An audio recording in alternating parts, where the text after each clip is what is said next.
राम राम दोस्तों, आपके अपने YouTube channel Hansraj Saran GK में आपका स्वागत है, अभिनंदन है। दोस्तों, हम अध्ययन कर रहे हैं राजस्थान के दुर्गों का।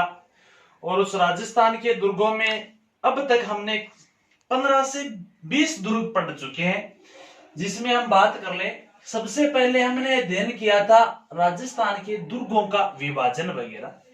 जो राजस्थान के दुर्गों का जो शुक्र नीति के अनुसार उनका विभाजन कितने प्रकार के, उसके बाद में मनुस्मृति के अनुसार और कौटिल्य के अर्थशास्त्र के अनुसार राजस्थान में जो दुर्ग स्थापत्य कला के जनक वगैरह की जो वीडियो पहले से ऑलरेडी बना रखा, वहां हमने जानकारी ली थी। उसके बाद में हमने अब तक जो दुर्ग पढ़े हैं, उसके बाद हमने भटनेर दुर्ग पढ़ा था। उत्तर का जो प्रहरी कह सकते हैं भटनेर दुर्ग, जो हनुमानगढ़ का भटनेर है। यहाँ पर जो क्या क्या यहाँ के प्रमुख स्थल वगैरह है, किसकी यहाँ पर जो मूर्तियां वगैरह बनी हुई है, कौन सा यहाँ पर पौल है प्रमुख, सब अध्ययन किया है, वीडियो में देखना। उसके बाद भटनेर पढ़ लिया। भटनेर के अलावा जैसलमेर पढ़ लिया, जैसलमेर का दुर्ग पढ़ लिया, यह भी भाटियों का है। जैसलमेर का बादल महल अपने आप में विशिष्ट स्थान रखता है। उसके बाद में हमने एक बीकानेर पढ़ लिया, जिसे जमीन का जेवर कहते हैं, जूनागढ़। हालांकि मूल दुर्ग का निर्माण बीकानेर करवाया था, राय सिंह इसका निर्माण करवाते हैं अपने प्रधानमंत्री के निर्देशन में, करमचंद के। बीकानेर के बाद में हमने एक जोधपुर का जो दुर्ग पढ़ लिया था, मेहरानगढ़ दुर्ग। जोधपुर का मेहरानगढ़, राव जोधावाड़ा जो कागमुखी वगैरह है, इसका भी वीडियो अपन अपलोड कर चुके। उसके बाद में हमने बाड़मेर के दुर्ग पढ़े प्रमुख। बाड़मेर में जो मुख्य था वो पढ़ लिया सिवाना। सिवाना का अच्छा क्वेश्चन बनता है, कुमथाना कहते हैं इसको, कुमाना या कुमथाना। अब यहाँ बंदा कंफ्यूज ये हो जाता है जी, कुमथाना है कुम्बाना, क्या पता कुंभलगढ़ दुर्ग को कहते होंगे, परंतु वो सिवाना को कहते हैं। सिवाना बाड़मेर का प्रमुख दुर्ग है, जो सातल देव है सोम के शौर्य के लिए जाना जाता है। इसके बाद में यहाँ पर एक भोमट दुर्ग था, बाड़मेर का भोमट दुर्ग पढ़ा था, जो महाराणा कुंभा ने बनाया था। उसके बाद में हमने यहाँ पर पढ़ा था किलोणगढ़ पढ़ा था, किलोणगढ़ के अलावा एक कोटड़ा दुर्ग पढ़ा था, कोटड़ा। एक हापाकोट पढ़ा था, हापाकोट का निर्माण कोई चौहान शासक करवाते हैं, निर्माण कहते हैं हापाकोट के अलावा यहाँ पर हमने जूना किला पढ़ा था, जूना किला। अब देखो भैया, जूनागढ़ दुर्ग जमीन का जेवर बीकानेर में है, जूना किला बाड़मेर में। हालांकि जूनागढ़ महल की बात आ जाए तो वो डूंगरपुर में है। और ये क्वेश्चन बीएसटीसी में पूछा गया 2019 में, जो जूनागढ़ महल कहाँ स्थित है, तो वो डूंगरपुर में, ध्यान दे लेना ठीक। उसके बाद में हमने जालोर का जो दुर्ग पढ़ लिया था, कनकाचल, जालोर, जाबालीपुर, जो जालंधर मुनि की जो कह सकते हैं तपोभूमि होने के कारण जालंधर दुर्ग भी कहते हैं जालोर को। इसके अलावा हमने अकबर का किला पढ़ा था, अकबर का मैगजीन दुर्ग, अकबर का दौलत खाना कह सकते हैं, अकबर का किला कह सकते हैं, मैगजीन दुर्ग कह सकते हैं, क्योंकि अंग्रेजों ने इसको भंडार के रूप में, आयुध भंडार के रूप में काम में लिया था, अजमेर में ये पढ़ लिया था अपन। उसके बाद में एक जो जागीरदारी का सिमोर किला है राजस्थान में, कुचामन का किला, ये हमने पढ़ चुके हैं ऑलरेडी। कुचामन व नागौर का किला, नागौर का किला भी पढ़ लिया हमने। इसके अलावा अलवर के हमने किले पढ़े हैं, अलवर में हमने बाला किला पढ़ा था, कांकणवाड़ी पढ़ा था, जहां संबंध रखता है औरंगजेब से, औरंगजेब ने अपने भाई को यहाँ पर कैद किया था। कांकणवाड़ी के अलावा हमने अलवर में राजौरगढ़ व नीलकंठ को पढ़ा था, ये अपन अध्ययन कर चुके हैं। लगभग 15 से 20 दुर्गों का अध्ययन कर चुके हैं। आज जिसे हम दुर्गों का अध्ययन कर रहे हैं वो है सिरोही के। कहाँ के किले जी? सिरोही के 2 किले देख लेना भैया, जैसलमेर का है, बीकानेर का है, गंगानगर का एक किला पढ़ा था। गंगानगर का वैसे उसका कोई ज्यादा क्वेश्चन नहीं बनता। सोडल दुर्ग कहाँ स्थित है? गंगानगर में। सोडल दुर्ग मेन बीकानेर का शासक बनवाता है सूरत सिंह, वह जिसका नाम मिलता सूरज सिंह भी। सूरज सिंह वही है जो भटनेर दुर्ग को जीतकर हनुमानगढ़ नाम रखता है। उसी ने ही सोडल दुर्ग का निर्माण करवाया था। वो ही सोडल कालांतर में आगे चलकर सूरतगढ़ के नाम से फेमस होता है। तो प्रश्न आ सकता है सीधा सीधा कि सोडल दुर्ग कहाँ स्थित है, तो गंगानगर। गंगानगर हो गया, जालोर के दुर्ग हो गए, बाड़मेर के दुर्ग हो गए, अजमेर के हो गए, नागौर का हो गया, इस प्रकार से हमें 15 से 20 दुर्गों का अध्ययन कर चुके हैं। आज जिस 2 दुर्गों का अध्ययन करेंगे सिरोही के दुर्ग है। कहां के जी? सिरोही के दुर्ग। सिरोही के दुर्गों की बात करें तो प्रमुख सिरोही में 2 दुर्ग हैं। एक दुर्ग का नाम है बसंतगढ़ दुर्ग। कौन सा दुर्ग? बसंतगढ़ दुर्ग। और एक दूसरा जो दुर्ग है अर्बुदाचल व अचलगढ़। अर्बुदाचल व अचलगढ़। देखो बसंतगढ़ दुर्ग की बात करें तो कोई ज्यादा हार्ड नहीं है, सिस्टम नॉर्मल सा है। बसंतगढ़ दुर्ग इसका निर्माण महाराणा कुंभा ने करवाया था। किसने निर्माण करवाया था? तो निर्माण इसका महाराणा कुंभा करवाते। ये सब जानते हैं कि वीर विनोद के लेखक श्यामल दास ने कुर्मा को राजस्थान स्थापत्य कला का जनक कहा है। इसने ये उल्लेख किया है वीर विनोद में कि मेवाड़ के 84 में से जो 32 दुर्गों का निर्माण, मेवाड़ के 84 में से 32 दुर्गों का निर्माण महाराणा कुंभा ने करवाया था। ये जानकारी मिलती है वीर विनोद के लेखक श्यामल दास के अनुसार। बात करें तो कुंभा ने यहाँ पर 7 जलाशयों का निर्माण करवाया था। एक जैसे 7 जलाशयों का निर्माण करवाता बसंतगढ़ में। और ये बसंतगढ़ सिरोही के पिंडवाड़ा में स्थित है। कहां स्थित है? तो ये पिंडवाड़ा में स्थित है। सबसे अच्छा क्वेश्चन ये है कि बसंतगढ़ में 2 मंदिर हैं, 1 और 2। जो प्रथम एक मंदिर है जो विष्णु का मंदिर है, भगवान विष्णु का मंदिर है। और भगवान विष्णु का इतना इंपॉर्टेंट नहीं है जितना इंपॉर्टेंट यहाँ पर खीवल माता का मंदिर है। कौन सा? खीवल माता का मंदिर है। ये क्वेश्चन पूछा गया राजस्थान के किस दुर्ग में खीवल माता का मंदिर है? तो वो बसंतगढ़ दुर्ग में। बसंतगढ़ दुर्ग जो सिरोही के पिंडवाड़ा में महाराणा कुंभा ने निर्माण करवाया। 7 जलाशय, विष्णु का मंदिर है, वह खीवल माता का मंदिर है। बसंतगढ़ के बाद में यदि सिरोही का सर्वश्रेष्ठ यदि दुर्ग है तो वो दुर्ग है अर्बुदाचल व अचलगढ़। यही प्रमुख दुर्ग है यहाँ का सिरोही का। और हम अध्ययन जो करेंगे मुख्य रूप से सिरोही के दुर्ग का तो वो अर्बुदाचल व अचलगढ़ दुर्ग है। कौन सा दोस्तों? अचलगढ़ व अर्बुदाचल। अचलगढ़ व अर्बुदाचल। पहले जो नाम हम ले रहे थे वो सारे दुर्ग वाले टॉपिक, किसी के कंफ्यूज हो जाएगा कि क्या चल रहा था वो पहले। वो ऑलरेडी हमने जो जैसलमेर, जोधपुर, बीकानेर, जो बटनेर दुर्ग है, जो ये जालोर के दुर्ग है, बाड़मेर के दुर्ग है, अजमेर का जो किला है, अलवर के किले, वो वीडियो अपलोड कर दिए गए ऑलरेडी हंसराज सारण जी के यूट्यूब चैनल पर। इसी चैनल पे आपको मिल जाएंगे। आज हम पढ़ रहे हैं अचलगढ़ व अर्बुदाचल। इससे पहले हम बसंतगढ़ दुर्ग को देखा था, खीवल माता का मंदिर। बसंतगढ़ दुर्ग को लेकर अच्छा क्वेश्चन है। मेन देखते हैं अपन अचलगढ़ व अर्बुदाचल। देखो इस दुर्ग के यदि निर्माण की बात करें तो निर्माण करवाया था परमारों ने। किसने करवाया था? परमारों ने इस दुर्ग का निर्माण करवाया था। परमारों की बात करते हो, राजस्थान में राजपूतों की जो उत्पत्ति को लेकर जो एक सिद्धांत चलता है चंद बरदाई के अनुसार, जो पृथ्वीराज रासो की रचना करता है उसके अनुसार अग्निकुंड सिद्धांत। अग्निकुंड सिद्धांत के तहत जो राजस्थान में 4 राजपूतों का उत्पत्ति होती है, प्रतिहार, परमार और चालुक्य व चौहान। प्रतिहार, परमार, चालुक्य, चौहान। अग्निकुंड सिद्धांत के अनुसार राजपूतों की 4 जो जातियों की उत्पत्ति हुई थी, ये जो उल्लेख कौन करता है? ये उल्लेख करता है पृथ्वीराज रासो का लेखक। कौन? चंद बरदाई। उसी में से राजपूतों की एक जाति है परमार, और परमारों ने इस दुर्ग का निर्माण कराया था प्रारंभ में।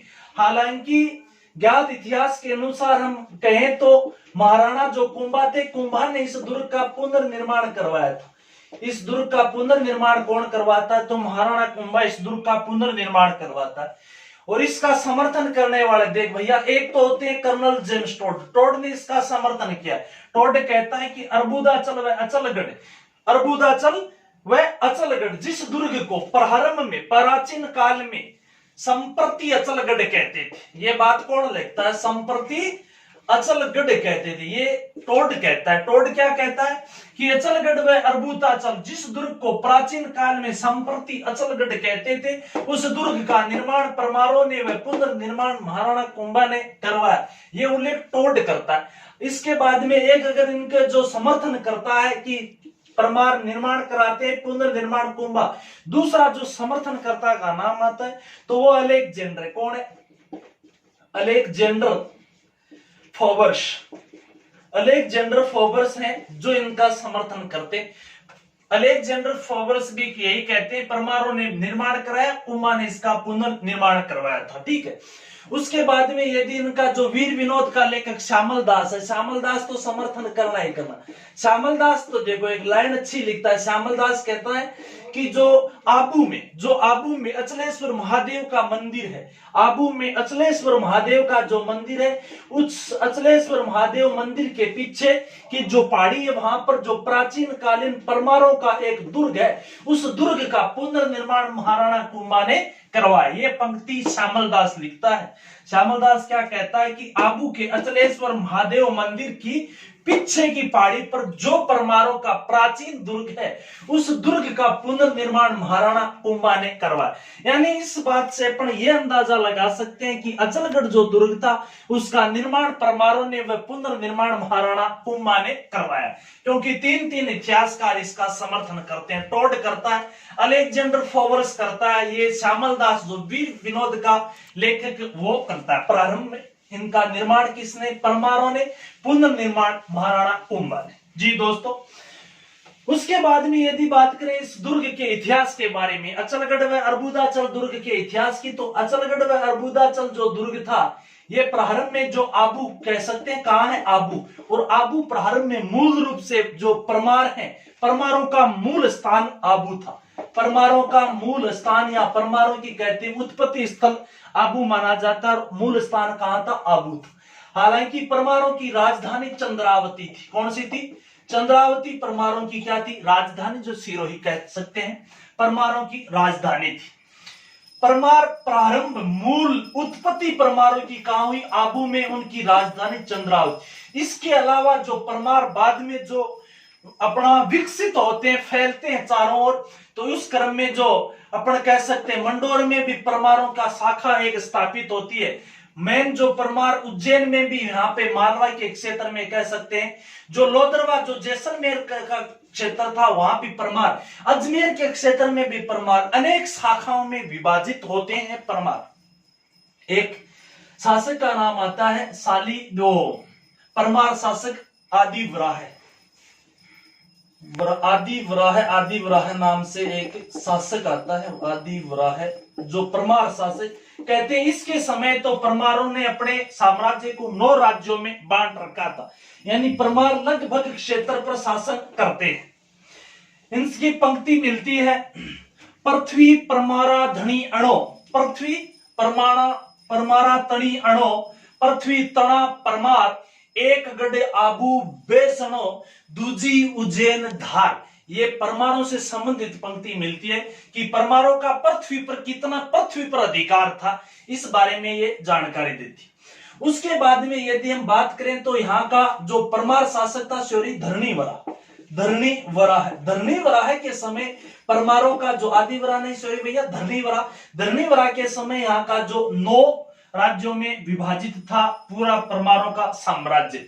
यानी अपने 9 भाइयों में विभाजित किया था, जिसमें लोदरवा इन्होंने राजधानी बनाई थी, नाडोल को राजधानी बनाया था, उज्जैन को राजधानी बनाया था, अजमेर को राजधानी बनाया था, थार पारकर को राजधानी बनाया, थार पारकर जो इलाका गुजरात का क्षेत्र जो राजधानी बनाया था। हालांकि परमार कुछ समय स्वतंत्र शासन करते हैं, तो कुछ समय परमार जो थे चालुक्यों के सामंत, वो भी अनहिलवाड़ा व गुजरात के जो चालुक्य होते हैं उनके सामंत के रूप में शासन करते हैं।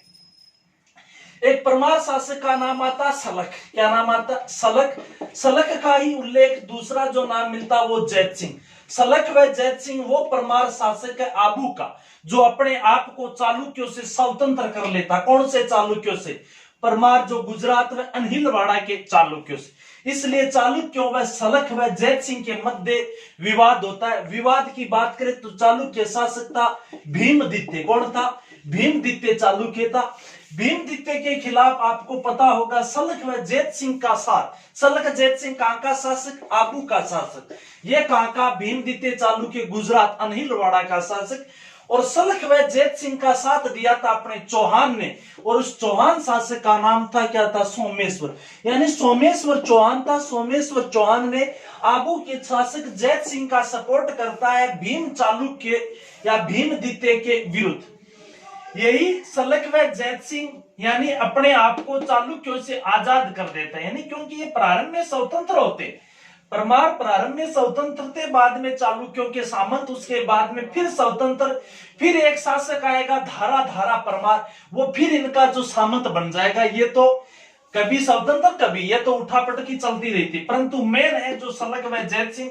सलक व जैत सिंह वो परमार शासक है जो अपने भीमदित्य चालुक्य इनसे जस्ट पहले यानी अपने आप को इनसे क्या कर लेता है, स्वतंत्र कर लेता है।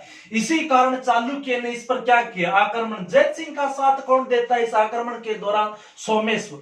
सोमेश्वर ने एक पुत्र को जन्म दिया था, पृथ्वीराज चौहान तृतीय। क्या नाम था, पृथ्वीराज चौहान तृतीय। और पृथ्वीराज चौहान तृतीय का विवाह सलख व जैत सिंह ने अपनी पुत्री का विवाह किया था। पृथ्वीराज चौहान तृतीय का जो विवाह है सलख व जैत सिंह की पुत्री के साथ होता है, इच्छिनी के साथ, यानी अंतिम जो दिल्ली का चौहान शासक था इसके अधीन हो जाता है, यानी कह सकते हैं इनसे दोस्ती बढ़ा लेते हैं सलख व जैत सिंह।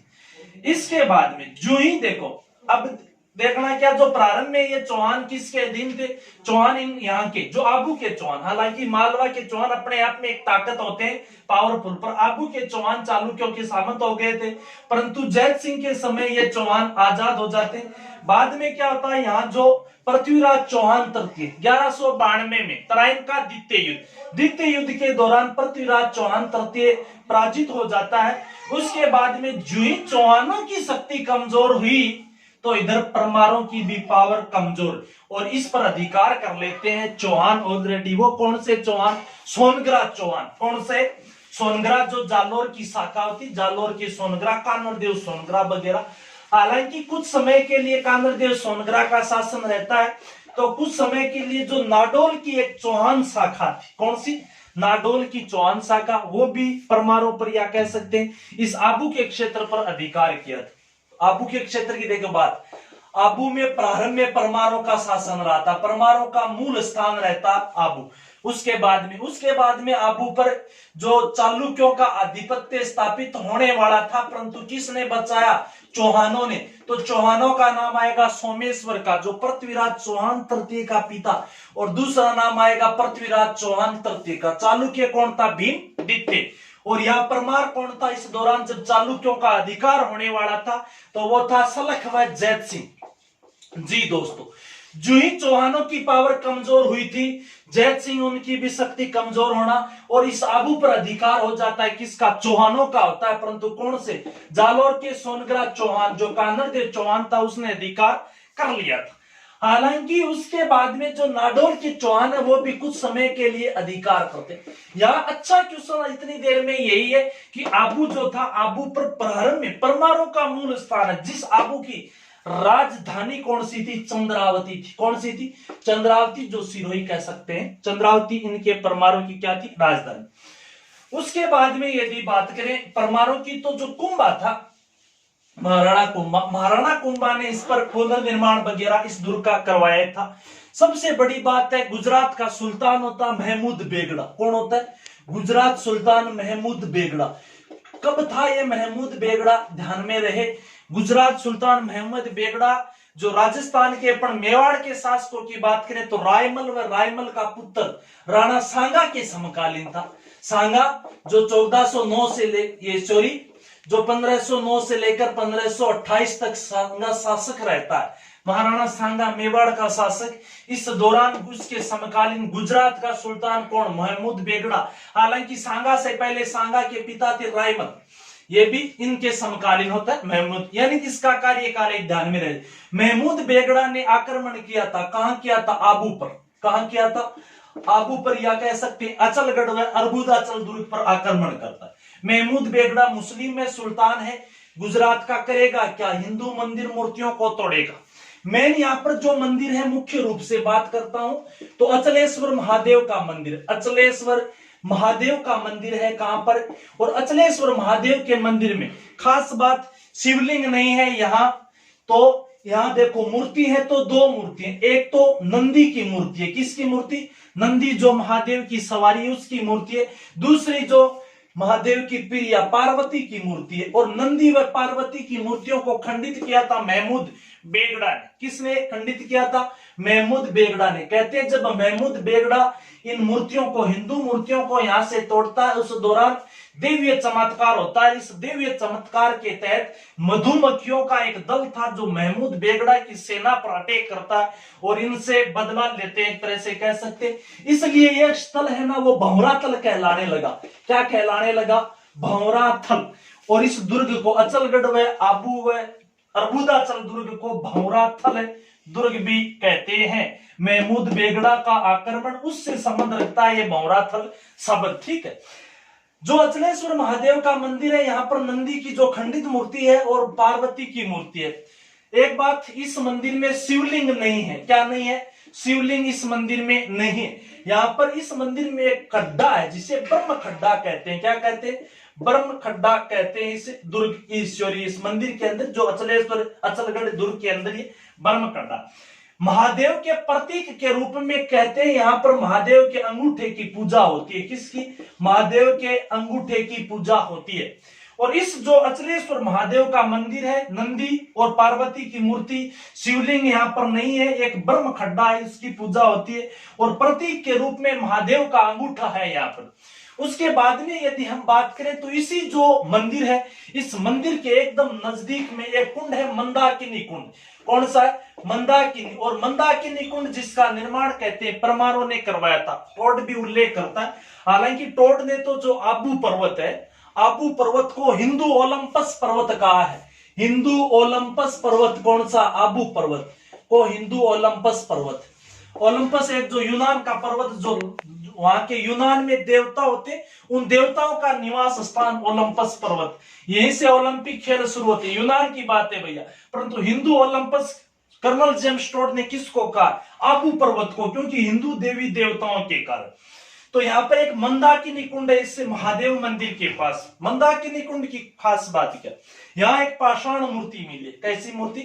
एक पाषाण मूर्ति है। और वो पाषाण मूर्ति जो भैंसे का रूप धारण किए हुए, हाथ में तीर है, भैंसे का रूप है। मूर्ति का रूप कैसा है? भैंसे का रूप है। हाथ में क्या है?